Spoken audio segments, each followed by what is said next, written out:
primordio tiroideo a las 4 semanas de gestación o a las 4 semanas de formación del embrión, y que a la 5ª semana ya se está identificando el primordio y se ve el conducto tiroidoso. La semana 11ª y 12ª, el periodo de intervención funcional de las células folliculares, comienza la expresión de las proteínas necesarias para la hormonas tiroideas. En resumida cuenta, la glándula tiroides presenta una distribución peculiar de sus células, formando folículos. Esos folículos se conocen como folículos tiroideos. Esos folículos no son sino células del epitelio modificadas que van a formar como una esfera de células, e internamente va a tener una sustancia coloide. ¿Está bien? Es en esa sustancia coloide entonces se va a unir la tiroglobulina con el yodo. Otra cosa más, las células foliculares hacia la parte interna van a presentar como digitaciones o como bucles o como dedos. Es en el límite de estas digitaciones con la sustancia coloide donde va a haber mayor actividad enzimática para la unión del yodo con la tiroglobulina. El mecanismo lo vamos a ver ahorita. Otra cosa más, la inervación de esta glándula es básicamente a través del sistema nervioso neurovegetativo, a predominio del sistema simpático. ¿Sí? Sigamos entonces. El eje es este: hipotálamo, hipófisis, glándula tiroides. Hormonas importantes T3 y T4. Eje tiroideo. Refleja esto de acá. Hormona representativa es esta. El núcleo en el núcleo paraventricular. Esta neurona representativa de este núcleo va a tener receptores como sensores para la temperatura y receptores también para la hormona liberadora corticotrópica. Entonces, la temperatura, la hormona liberadora corticotrópica y otras moléculas como la pro-opio-melanocorticotropina van a ejercer efectos sobre esta neurona. En buena cuenta, ¿qué tenemos que aprender de estas hormonas? A ver, todos, agárrense el cabello. Agárrense el cabello, agarren la textura del cabello. Ya. Ahora, agarren la textura de su piel de la región dorsal de su mano derecha. Dorsal. Ahora de su mano izquierda. Pero de ustedes, no de su compañero. Ya. Ahora, pongan la parte dorsal de su mano derecha, la parte dorsal de su mano izquierda. Y sientan la temperatura y viceversa ahora. Esa textura que ustedes han percibido de su cabello, esa textura que han percibido de su piel, es producto de las hormonas tiroideas. ¿Está bien? En buena cuenta, ¿qué hacen las hormonas tiroideas? Regulan el metabolismo. ¿El metabolismo de quiénes? De carbohidratos, proteínas y lípidos. ¿Para qué? Para regular el metabolismo. Casualmente la práctica que vamos a hacer ahora es metabolismo basal. Metabolismo basal. Es lo que vamos a hacer en esta práctica. Y como su nombre indica, es el metabolismo mínimo básico para que se mantenga el organismo sin tener actividad. Mejor dicho, es como cuando estamos dormidos y no hacemos ninguna actividad. ¿Vale? Es lo mínimo básico de energía que se necesita para subsistir. ¿Y de eso quién se encarga? Las hormonas tiroideas. A nivel celular, ¿qué hacen las hormonas tiroideas? Actúan fundamentalmente a nivel de membrana, a nivel de mitocondria y de citocromo. A nivel de mitocondria, ¿qué hacen? Regulan toda la actividad de producción de ATP. A nivel de núcleo, ¿qué hacen? Se encuentran en esa zona, se encuentran los receptores para las hormonas tiroideas. Otra cosa más. De estas T3 y T4, ¿quién es la que predomina? La que es más importante es la T3. Porque esa es la que tiene receptor específico en el núcleo. Pero ¿quién se produce en mayor cuantía a nivel de la glándula tiroides? La T4. Proporción 100 a 1. A algunos dicen 90 a 10. Pero mayor proporción T4. ¿Vale? Pero periféricamente, ¿cuál de estas dos está en mayor proporción? La T3. ¿Por qué? Porque la T4, para ejercer efecto, tiene que convertirse en T3. Y eso lo hace periféricamente. ¿Vale? En buena cuenta, porque se produce inicialmente, se produce como T4. Y la T4 sirve como un almacén para la T3, porque periféricamente se convierte en T3 a través de unas enzimas que se conocen como desionidasas o desiodasas. ¿Sí? Eso es lo que vamos a ver ahora. Entonces, la temperatura. Otros núcleos que regulan la energía o el estado energético del organismo van a estimular a estas neuronas, que van a ser responsables de ¿qué? De producir la hormona liberadora tirotrópica. La hormona liberadora tirotrópica ejerce efectos sobre el tirótipo, sobre células tiróticas. Y estas van a producir ¿qué cosa? TSH, hormona estimulante de tiroides. Esta hormona va a estimular ¿qué cosa?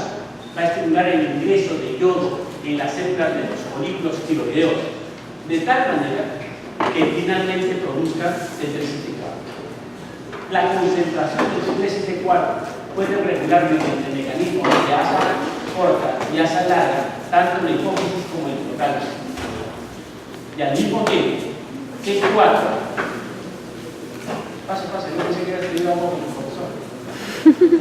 Al mismo tiempo, T4, que se produce el 90%, miren, 90-10, T4 el 90%, puede convertirse en T3. ¿Por quiénes? Por desiodasa o desiodasa. Y la T4 puede convertirse en T3 reversa. La T3 reversa es una hormona biológicamente inactiva. Es casi como una forma de reserva. Entonces, eso se forma a partir de la T4. Secreción regular, lo que ya dijimos, esto no es puntual, vamos a ver. A ver, esto es un resumen. ¿Ya? ¿Qué núcleos intervienen en el eje tiroideo? Dos. Núcleo supraóptico y núcleo paraventricular. ¿Qué produce? Hormona liberadora tirotrópica. ¿Hace el efecto dónde? En el tirótropo. ¿Y qué produce? La hormona estimulante de tiroides. ¿Tiroides qué produce? T3 y T4. ¿Qué mecanismo de regulación hay en cada nivel? Recuerden que es un camino que le dijo el doctor Ponciano. Cuando una patología endocrina se va a evaluar, se evalúa de afuera hacia adentro. Cuando, por ejemplo, la patología es a nivel de glándula, la patología es primaria. Y cuando la patología es a nivel de hipófisis, la patología es secundaria. Y cuando la patología es a nivel de hipotálamo, la patología es terciaria. O sea, de afuera hacia adentro. ¿Entendido? Listo. ¿Qué cosa puede regular a nivel de patología terciaria? Por ejemplo, el aumento de adrenalina, sobre todo cuando hay efecto a nivel de alfa receptores, el aumento del frío, el aumento de la vasopresina hormonal diurética, el aumento o la disminución de receptores alfa, bloqueantes de receptores alfa. A nivel de la hipófisis, ¿qué cosa? El estradiol. El estradiol aumenta la actividad del tirótropo, mientras que la dopamina y los glucocorticoides, como el cortisol, van a bloquear este nivel y disminuyen su actividad. A nivel de la glándula tiroides, ¿qué cosa? Básicamente la presencia de anticuerpos a receptores para TSH. Y disminuye ¿qué cosa? El bloqueo de esos anticuerpos, la concentración elevada de yodo, el tratamiento con litio y el metamizol. ¿Han usado ustedes el metamizol? ¿Alguno de ustedes ha tomado talquina en su vida? Claro, para bajar la fiebre, la tensión muy elevada. Metamizol. Metamizol sobre Claro. ¿Y qué hace la talquina? baja la fiebre. Para el dolor de cabeza, para la fiebre, ¿no es cierto? Tiene las 4 bases. Analgésico, antidiurético, Inflamatorio. ya. Ah, ya tengo que recordar. Antidiurético. 4.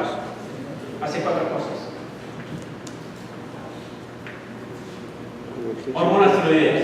A ver, igualito, el mecanismo que ya lo vimos, ¿se acuerdan? Proteínas G, fosfolipasa, acá está diacilglicerol, inositol trifosfato, proteinoquinasas, activa calcio, un detalle que acá podemos notar. ¿Por qué el calcio es importante para que las vesículas que sean liberadas por el exocitosis? El calcio es importante, chicos, porque recuerden, estas vesículas que están acá están ensambladas en el citoesqueleto. Lo que vieron en neuro, ¿se acuerdan de la sinaptoxina, sinaptopamina, sinaptogrelina? Para luego formar el complejo SNAP y la función de la vesícula con la membrana presináptica. Algo de esas proteínas actúan. Estas vesículas tienen proteínas de anclaje al citoesqueleto. ¿Y qué desestabiliza esas proteínas de anclaje? El calcio. Por eso que el calcio es importante. Por eso, para que ocurra la exocitosis, tiene que haber un gradiente de concentración intracelular elevado. Y eso genera esa desestabilización y se genera desplazamiento cerebral. Eso es lo que se había visto, eso es lo que se conoce, eso es lo que van a encontrar en su constancia. Pero lo que se ha visto posteriormente, deja de whatsappear. Lo que se ha visto, mira, hasta acá me doy cuenta, porque tengo ojos hasta allá. Sé lo que le estás escribiendo a tu amigo. Lo que se ha visto es que no solamente se da ese proceso de exocitosis, lo que se ha visto también es que hay un grupo de iones ya están contenedores. Esto es un artículo que me gustó bastante, que ha sido publicado, si mal no recuerdo, en el 2012, donde se evidencia que hay activación de canales de iones a predominio del potasio. O sea, no solamente hay exocitosis, sino que el calcio, aparte de estabilizar, aparte de desnaturalizar esas proteínas de anclaje, facilita la presencia o la apertura de canales de potasio y también de canales sobre potasio. ¿Qué es la TRH? Una liberadora antiotrófica. Presenta dos tipos de receptores. Receptores tipo 1, receptores tipo 2. Salud. Sácate la gomita para que no. Sácate la gomita.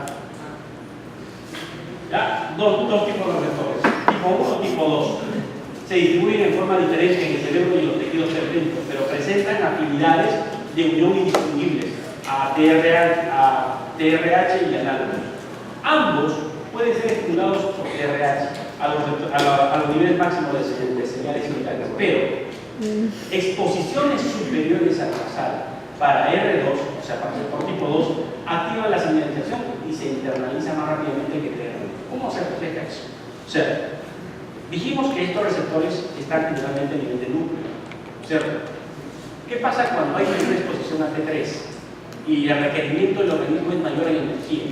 Estos receptores se presentan en mayor cuantía. ¿Sí? Eso es lo que se conoce como regulación hacia arriba. ¿Y qué pasa cuando el organismo no requiere esa respuesta metabólica elevada? Esconde esos receptores, la overregulation. Eso es lo que nos quiere decir esto. ¿Qué cosa es? TRH es un tripéptido, básicamente se sintetiza y dijimos en los dos núcleos, almacenamiento y evidencia media, vía portal, y ahí un sistema fórtico oficial, estimula tirótropo y lactótropo, que se producían también simultáneamente dos hormonas. En el anterior que se producían, dos hormonas también. O sea, ¿cuáles eran? La hormona liberadora corticotropa y la hormona antiurea. O sea, acá que se produce la hormona estimulante de tiroides y la prolactina, pero ¿en dónde? El efecto sobre el tirótropo es bimodal, sobre la célula tirotrópica a nivel de la hipófisis. La primera es aumento de liberación del TSH almacenado y la segunda es el aumento de síntesis del TSH. Son dos cosas diferentes. Una cosa es que libero lo que está almacenado y otra cosa es que libero lo que produzco inmediatamente lo libero. Factores que estimulan la síntesis, básicamente disminución del T3 y T4, la secreción pulsante y el ritmo circadiano, porque lo caracteriza como hormonas, el frío, la estimulación alfa-adrenérgica, la hormona arginina vasopresina, la diurética, factores que inhiben la síntesis de TRH, es el aumento de conversión intrahormonal de T4 a T3, o sea, cuando hay mayor conversión periférica de T4 a T3, se bloquea. Bloqueadores alfa-adrenérgicos. El receptor TR, esto también para que lo vean, además, esto también es un artículo publicado en 2012 donde se evidencia la estructura molecular de los receptores, tipos de receptores, hay variaciones de receptores que responden de diferente modo a diferentes estímulos. Y un detalle importante, que acá esa regulación, downregulation y upregulation de la presencia de receptores es gracias a esta proteína que se llama la proteína restina. La proteína restina reconoce sitios de acción de estos receptores y los va escondiendo. ¿Sí? Y los va escondiendo así mismo. Los va escondiendo regularmente. Resumen. Lo que habíamos visto en la diapositiva de la primera clase. Hormona liberadora tirotrópica actúa sobre su receptor, activa proteínas K inhibitoras. Estas proteínas K a través de su unidad alfa estimulan la fosfolipasa C. La fosfolipasa C activa el fosfato difosfato inositol para formar qué cosas, diacilglicerol y formar inositol trifosfato. Ambas según los mensajeros. El diacilglicerol activa la proteínoquinasa C y se refleja como secreción superior del TSH, transcripción de TSH y oxidación de TSH. En cambio, el inositol trifosfato incrementa la concentración de calcio intracelular, aumenta la secreción inicial de TSH y transcripción de TSH. Y hay un correlato, o sea, se ha tenido que evaluar cómo es la relación de las hormonas T3 y T4 en relación a la hormona liberadora, porque tiene que haber una correlación. Recuerden que estas hormonas se liberan de forma pulsada. Entonces, hormona liberadora juntamente con T3 y T4.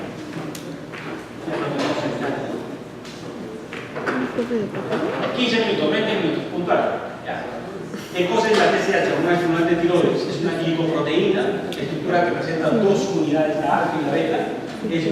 Se glucosida básicamente al retículo endoplasmático y el complejo de Golgi. Su actividad biológica aumenta la actividad biológica y la disminución de tasa de glucosa.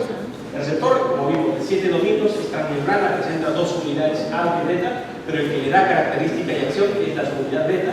La activación es a través de proteínas G, a su unidad alfa, activa a la unidad ciclasa y activa y produce y activa también la fosfolipasa C. Hay anticuerpos bloqueantes e inhibidores de esta TSH. Factores que estimulan, yo creo que hay un dibujo por ahí, vamos a ver un dibujo. Ritmo circadiano, lo que caracteriza a la TSH. Se produce básicamente en las primeras horas de la noche. 1 de la mañana a 5 a 9 de la mañana disminuye. O sea, de 9 de la mañana hasta las 9 de la noche hay una tendencia de incremento. ¿Sí? O sea, en la tarde básicamente se incrementa. Y en la mañana empieza a disminuir. Su pico máximo a golpe de 9 a 10 de la noche. Secreción pulsante. Acciones, básicamente, inducción de serotonina en el orden del desarrollo, lo que les dije. Internamente, estas células que van a rodear estos folículos, hacia la parte interna desprenden bucles salientes. Y esas zonas de los bucles van a ser unión de la tiroglobulina con el yodo. Esa es la sustancia colóide. El yodo y la tiroglobulina, gracias a la presencia de ciertas oxidasas, van a fusionarse y van a formar T1 y T2. Posteriormente, esta tiroglobulina se conoce como pre-yodo-tiroglobulina. Esta pre-yodo-pretiroglobulina, posteriormente, al unirse un T1 más un T2, forma un T3.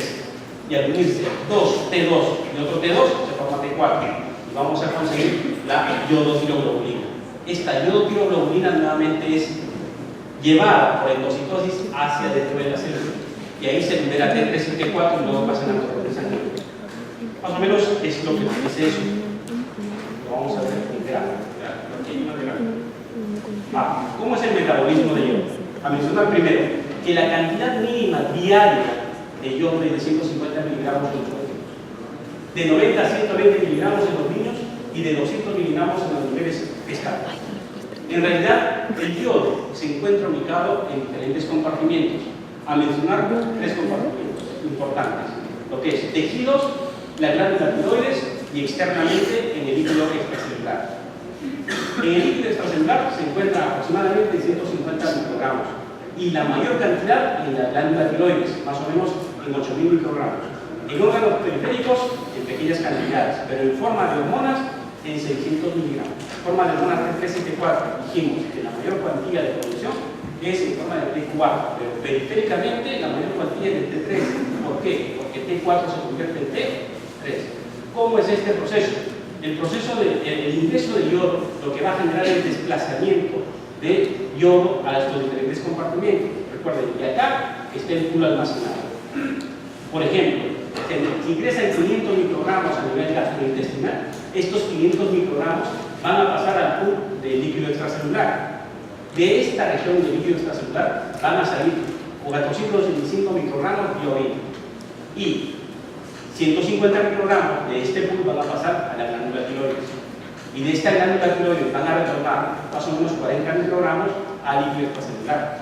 Y de los tejidos periféricos, específicamente el hígado, 60 microgramos al pool del líquido extracelular. Ahora, de la glándula tiroides van a formarse hormonas tiroideas, T3 y T4, 600 microgramos, que van a estar almacenados como hormonas.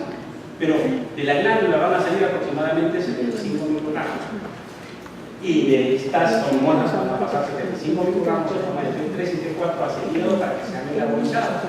Y del hígado van a salir 15 microgramos. De tal manera, vía tracto gastrointestinal salen 15 microgramos. Entonces, 485 microgramos que salen vía renal más 15 microgramos que salen vía gastrointestinal suman 500 microgramos. en buena cuenta, lo que entra sale como en la misma cantidad. Pero lo que va a suceder es un desplazamiento en los diferentes compartimientos. Pero el pool se mantiene. Elementos para la biosíntesis, lo que dijimos, después lo vamos a ver en un gráfico.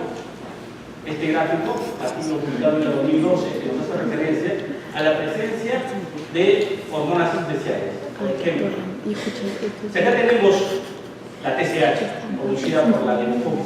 Esta va a tener un receptor específico en la zona externa de la célula folicular. Esto es la célula folicular. Se acopla a su receptor específico, la TSH, y lo que va a hacer es aperturar este canal, esta proteína NIS, activar esta proteína NIS.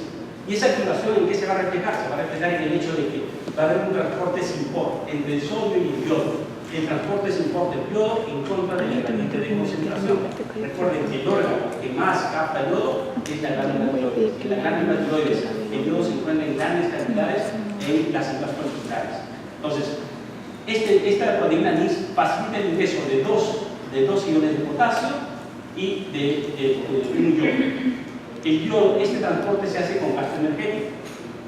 Este yodo se va a unir conjuntamente a residuos de tirosina y va a ingresar por transportadores las peroxidasas tiroideas, formando el peróxido de hidrógeno. Va a desplazar el yodo hacia la parte interna, hacia la zona de la sustancia coloide. Es en esta zona donde están estos núcleos. Entonces, el yodo con la tiroglobulina se van a fusionar y van a formar la pre-yodotiroglobulina. Esta pre-yodotiroglobulina, ¿qué cosa va a contener? T1 y T2. Después se va a convertir en yodotiroglobulina. Ya va a haber la fusión de un T1 con un T2 para formar T3. O puede haber la fusión de T2 con otro T2 para formar T4. De tal manera que en esa yodotiroglobulina vamos a encontrar T1, T2, T3, T4. ¿Y qué va a pasar? Por endocitosis, todo este proceso de formación de tiroglobulina es con enzimas. ¿Sí? Por ejemplo, esta enzima dual, esta oxidasa dual o esta oxidasa dual 2 y esta mutación de la oxidasa dual 2 va a facilitar con esta peroxidasa ese acoplamiento de yodo hacia la tiroglobulina. Luego se va a ocurrir el proceso de endocitosis y se va a generar el T4. El artículo hace evidencia aquí hay una proteína probablemente transportadora hacia el torrente sanguíneo del T3-T4 que todavía no está dilucidada. Ya se han estudiado mutaciones puntuales, se han identificado por ejemplo agencias tiroideas, agencias hipoplásticas, malformaciones de glándulas tiroides. Ya todo este proceso está actualmente en eso. Un resumen parecido al anterior, pero lo importante de esto es que es gráfico. Miren, se activa el sistema a través de este receptor, de TSH.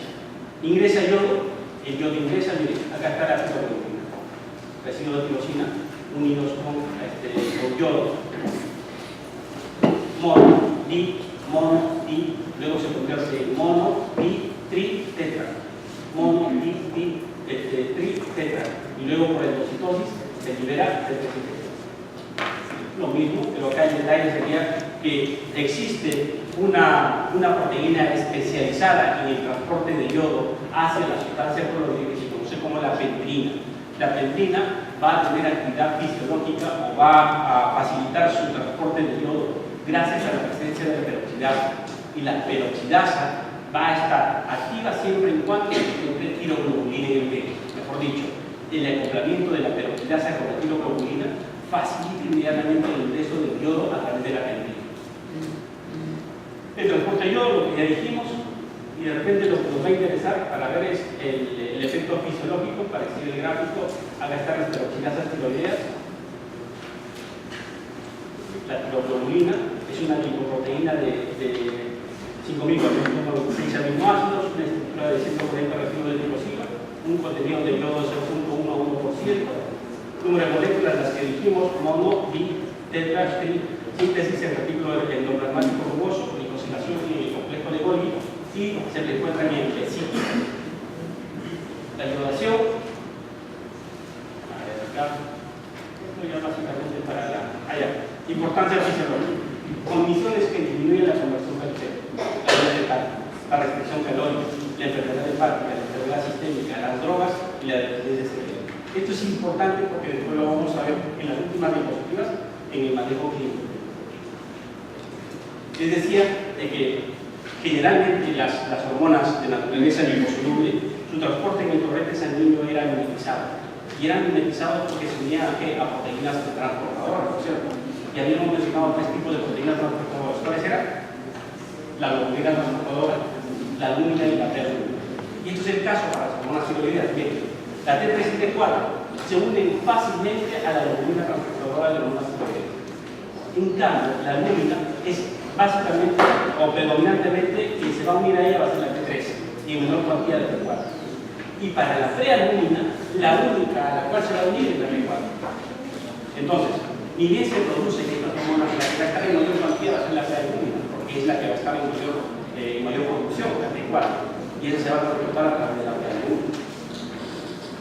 Factores que modifican la presencia de globulina transportadora de hormonas tiroideas son los estrógenos, la gestación, la hepatitis infecciosa, el hipotiroidismo, las que disminuyen los andrógenos, los glucocorticoides a predominio del cortisol, la malnutrición proteínica, el síndrome nefrótico, la cirrosis y el hipertiroidismo. El sistema Wolff-Charcot es un sistema de regulación. A ver, son 2 diapositivas, 3 diapositivas si no recuerdo. Es un sistema de bloqueo en donde se inhibe la bonificación del yodo. Pero esa inhibición de la bonificación del yodo es temporal. ¿Por qué? Porque secundariamente a ese bloqueo hay un fenómeno de escape. Hay un fenómeno de escape del yodo para la bonificación.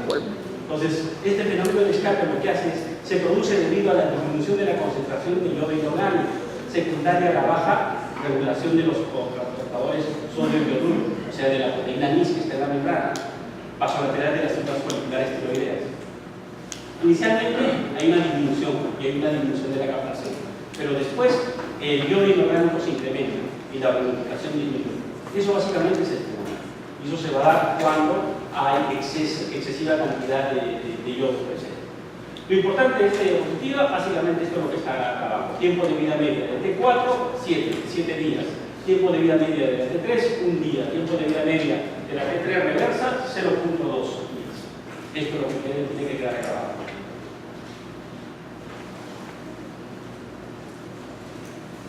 A ver. Ciclo y mecanismo de acción de las hormonas tiroideas, sitio básicamente receptores nucleares, lo dijimos. Los receptores nucleares se encuentran unidos a la cromatina de las células blancas, prácticamente formando o formados. Estos receptores van a formar parte de estas proteínas no histónicas, lo que les decía que eran proteínas nuevas inicialmente, pero van a formar parte de proteínas no histónicas. La unión de T3 conduce a la producción de nuevos ARN, los cuales codifican para la síntesis de proteínas, enzimas. Las proteínas producen efectos celulares atribuidos a la tiroides. De 3 zonas importantes que actúan: membrana, mitocondria y núcleo. Mitocondria, regulación energética; núcleo, expresión de genes, y a través de receptores específicos. El ciclo y mecanismo de acción, su número depende del tejido. Existen muchos en hipófisis, hígado, riñones, corazón, músculo esquelético, pulmones y intestino. Su afinidad por T4 es 10 veces menor que T3. La inhibición reduce el número de receptores para T3.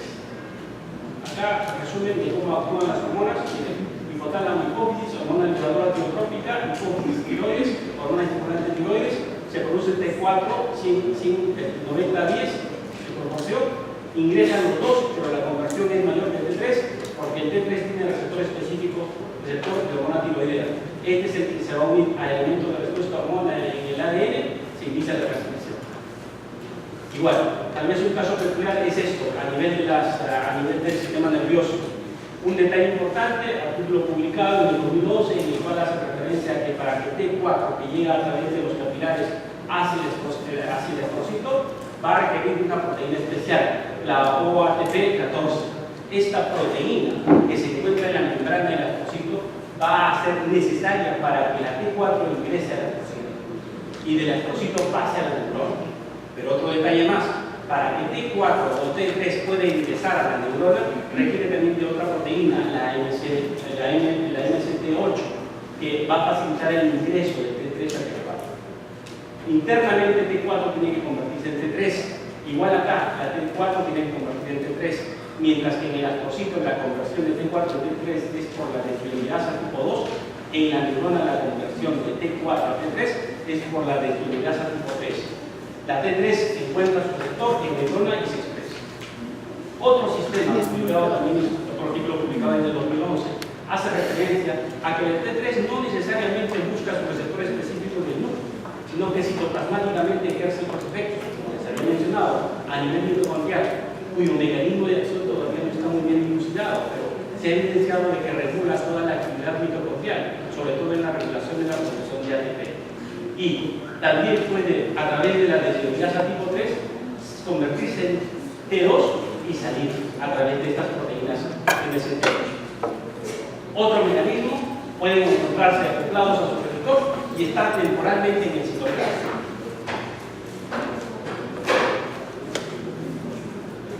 ¿Qué hacen estas hormonas tiroideas? T4 y T3 dijimos, un resumen de la actividad fisiológica. T4 y T3 dijimos, se acopla a su receptor. Se activa la expresión del gen. La expresión del gen en ARN mensajero. ¿Qué nos va a hacer? Aumenta las mitocondrias, aumenta las enzimas respiratorias, aumenta sodio, potasio, ATPasa, aumenta otras enzimas que participan en todo este metabolismo. Además, ¿qué cosa hay? Si hay aumento de mitocondrias, si hay aumento de enzimas respiratorias, hay aumento de consumo de oxígeno para el metabolismo. Entonces, el índice de metabolismo aumenta. Además, las proteínas y las hormonas aumentan. Ahora, efectos generales. ¿Qué efectos generales en el organismo generan? A nivel pulmonar, a nivel de corazón y a nivel de riñón.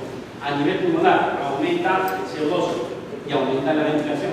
A nivel cardiovascular, aumenta el gasto cardíaco y a nivel renal, aumenta la función de urea y por lo tanto aumenta la función renal.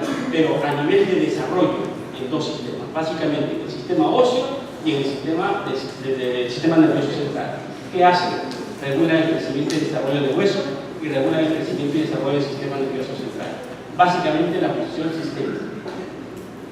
Efectos fisiológicos de hormonas tiroideas: aumenta la tasa metabólica, la glucogenólisis y la lipólisis, la producción de calor, estimulan el crecimiento somático y es indispensable para el desarrollo del sistema nervioso, como mencionamos, aumentan el consumo de oxígeno en el organismo y metabólicamente muy activos, el corazón, músculo estriado, hígado y riñón, y aumenta la generación de calor a través del ATP. Sí que efectos casi directos, porque hemos visto solamente en el desarrollo, que es en el cerebro como en el cibazo, en la etapa 1. Lo mismo que dijimos a nivel de tejido adiposo, a nivel del tejido del músculo esquelético, a nivel de órganos como el hígado. ¿Por qué es importante las hormonas tiroideas? Porque en el desarrollo del sistema nervioso facilita la mielinización. A nivel de mielinización, en el sistema nervioso central y periférico. Recuerden que a nivel del sistema nervioso central, ¿qué vía participa? La neuroglía, ¿no es cierto? Y a nivel del sistema nervioso periférico, ¿qué célula participa? La célula de Schwarz. Entonces, en ambas células ejerce efecto. Por lo tanto, facilita el desarrollo fetal, el consumo de oxígeno, la producción de calor, la contracción diastólica del corazón, aumenta el receptor beta adrenérgicos, cardíacos, mantiene el control hipóxico y hipercárnico del centro respiratorio. Incremento de la eritropoyetina a nivel de los riñones, aumenta el contenido de 2,3-difosfoglicerato en los eritrocitos, que facilita la unión con el oxígeno. Estimula la motilidad intestinal, estimula el crecimiento esquelético y absorción ósea, estimula el catabolismo proteínico en el músculo esquelético, aumenta la contracción muscular esquelética, estimula la gluconeogénesis y la glucogenólisis hepática.